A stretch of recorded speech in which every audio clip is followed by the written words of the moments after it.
We've only got a few more hours left to save Sean Mars. There has to be a goddamn clue somewhere. It's probably staring me in the face. This kid's gonna die, and I'm going around in circles!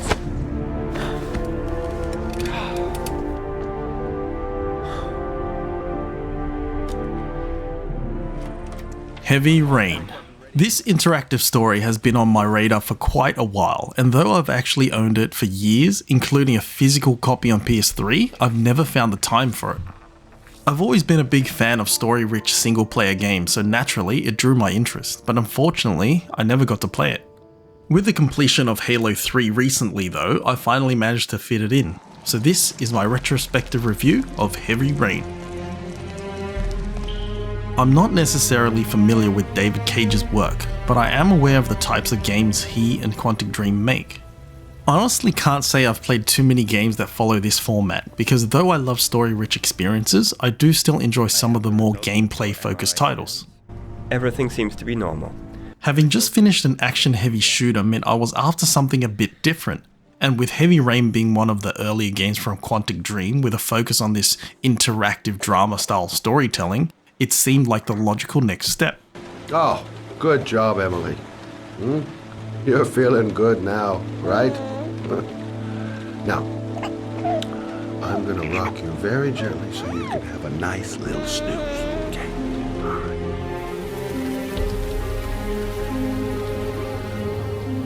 Now, starting off with gameplay, this is a Quantic Dream game, so the mechanics of the actual gameplay loop isn't really all that special.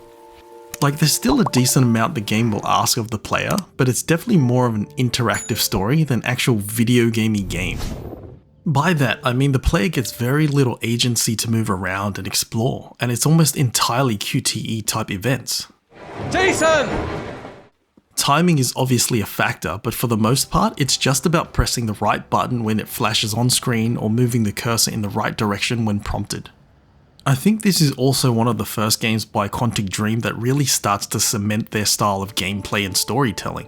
And you gotta respect them for that. Being a studio that's able to craft their own unique style in this industry is pretty impressive. I'm not sure if I'm the only one, but even pretty early on I felt like the style of this game was very reminiscent of Telltale's The Walking Dead series or Wolf Among Us games, which funnily enough were inspired by Heavy Rain. Now, even though this is obviously a very story-focused game, there are some light puzzle elements present as well. It's nothing complicated, but because of the way the story is set up, it does mainly try to make the player think, which I thought was pretty cool. The most interesting part to me is probably the ARI segments with the FBI agent Jaded. If they expanded on this and utilized today's tech, they could probably put something together worthwhile, I think. Granted, I haven't played their new title Detroit Become Human, but I'd guess they would have expanded a lot more on the mechanics and gameplay, which should make the game a lot more engaging. It is worth noting though that because of the way the game is set up, with chapters for each playable section, there is definitely a decent amount of replayability with this one. There's actually, I believe, 17 different endings. To be fair, you won't need to play through the game 17 times, as those 17 endings are spread over the 4 main playable characters though. I do have a gripe with this game, and though I'm pretty used to PC ports being done poorly at this point, Heavy Rain definitely doesn't have the best PC controls. The thing is, the control scheme isn't that bad. It's actually the input of those controls. Like, I constantly had issues with the controls not registering properly, and it just added unnecessary frustration to the experience. Like, at points, it'd want you to move your mouse in a certain direction, and it'd only register part way, even though you've moved the mouse the entire distance. And I know it's not sensitivity related, because you do the exact same thing after and it's fine. And when I tried to change the controller, it actually felt worse, which is not often the case with PC ports, but if you're playing on PC, I definitely recommend mouse and keyboard over controller. Another gripe I had was that moving around also felt awkward. Like, it switches directions as the camera angle changes, and then sometimes it doesn't. It could actually be the camera being the issue, but either way, it's just not done well in my opinion. I also found it pretty annoying that it doesn't outright tell you what each action does, so at times you may think the action will do one thing and have the character do another.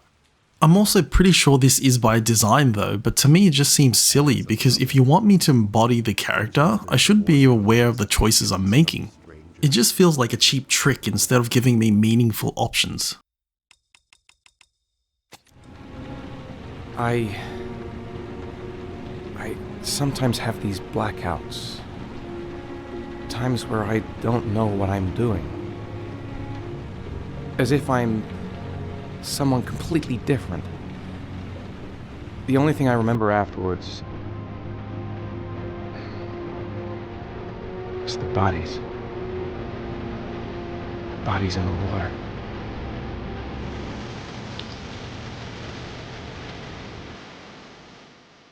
Okay, moving on to visuals. Honestly, the graphics are pretty decent. Like, they do the job, but are definitely nothing outstanding. There are some glitches that can come up and inconsistencies throughout, but you're mostly pretty safe. I mean, to be fair, this game is about 15 years old today, and though I think the graphics would have been pretty great for its time, it hasn't really aged all that well. Hey. Jason! The thing is, I think the most impressive part about the graphics and visuals of this game is the sheer amount of work that must have gone into the creation of it. Like, there are so many characters and so many locations and so many assets that must have been created just for this game. Like, a lot of other games have a heap of assets created for them too, but considering this game is so linear and the length of it, it's really quite impressive how much exists in this world. The thing is as well, if you're not one to replay it for the multiple endings, you probably won't even see them all.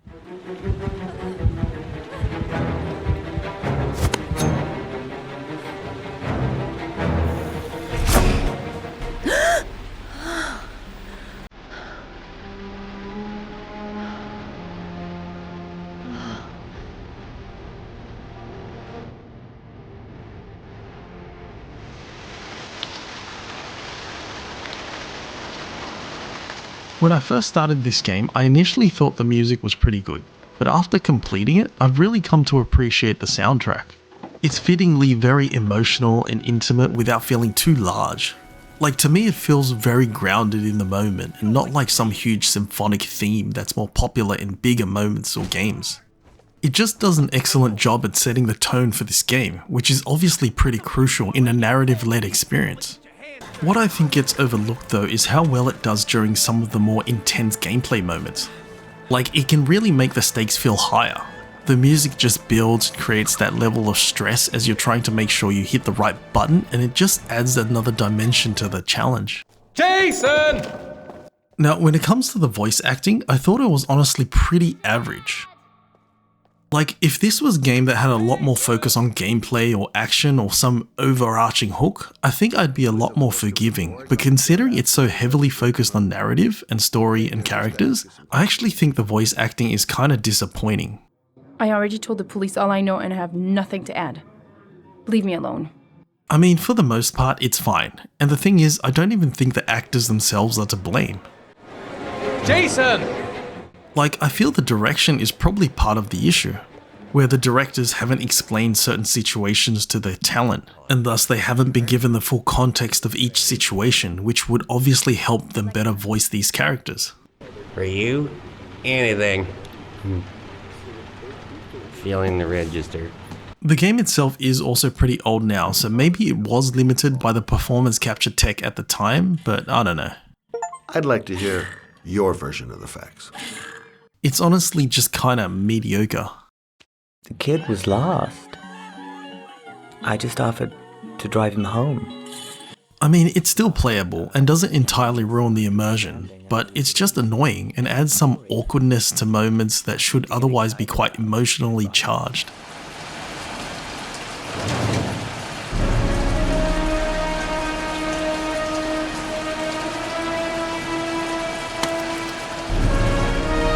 One of your cop buddies asking too many questions. I had to solder up his little mouth.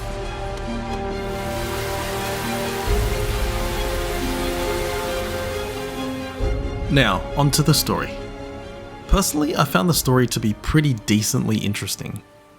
Perhaps because I'm playing in 2024, so my perspective is a bit skewed, but I think the overall narrative is pretty good. I do also think though that it's nothing groundbreaking. I mean, at the time of release, it may have been quite cutting edge, and even today it's still a pretty engaging experience, but it's definitely no longer that unique. Like, the story is still solid. I mean, granted, it's a bit campy and a bit inconsistent, but it's still emotionally engaging and will likely surprise you without being overtly graphic. Jason! The bite-sized chapters also meant that I didn't have to commit large chunks of time, and I could digest each section slowly, which probably helped to hook me in. The mystery itself is also pretty engrossing, and definitely had me wondering how each of the characters fit together in this big puzzle. Now, moving on to the characters, I was actually surprised by how unique and interesting each one of them was. Each person coming from a different walk of life, yet still intertwined into this murder mystery. Unfortunately, it doesn't all land that well, because some moments can feel awkward and inconsistent. Like, there's this part where you'll absolutely massacre an entire security detail, and in the next scene you're given the option to spare an NPC like it's nothing. It just felt like moments were added for the sake of it, and it didn't fit into the broader narrative. I mean, the game is told from a number of perspectives, so the characters could have offered differing ideas, but it just wasn't consistent. And the thing is, I actually really liked how you're given the viewpoint of different characters, each of which have meaningful interactions that can impact the final outcome of the game. I honestly didn't expect that sort of setup going in either, but it was great. It felt more akin to a movie like Crash or Pulp Fiction or something, which I guess is fair because the idea is that this is an interactive drama. And with the number of endings you're given, I felt compelled to not only redo chapters when I didn't like the ending I got, I also YouTubed every single one after finishing the game. And I can tell you each of the 17 endings all have pretty unique outcomes too, ranging from outright deaths to happily ever after moments.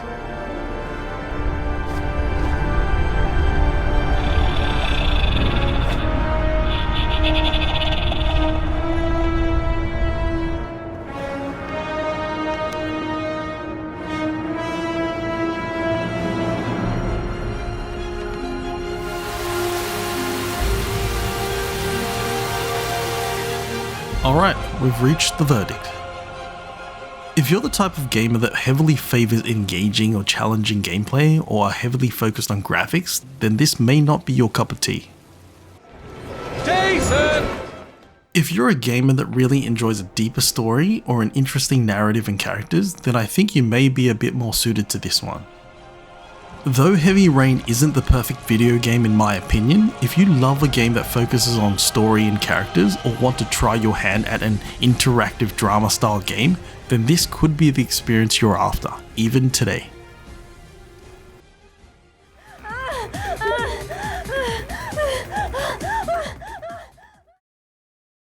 If you've managed to sit through this whole video, thank you so much for watching. I'm still looking to upload a brand new video once a fortnight, but be sure to let me know what else you'd like to see in the comments. Thanks again for watching. Hopefully, I'll catch you in the next one.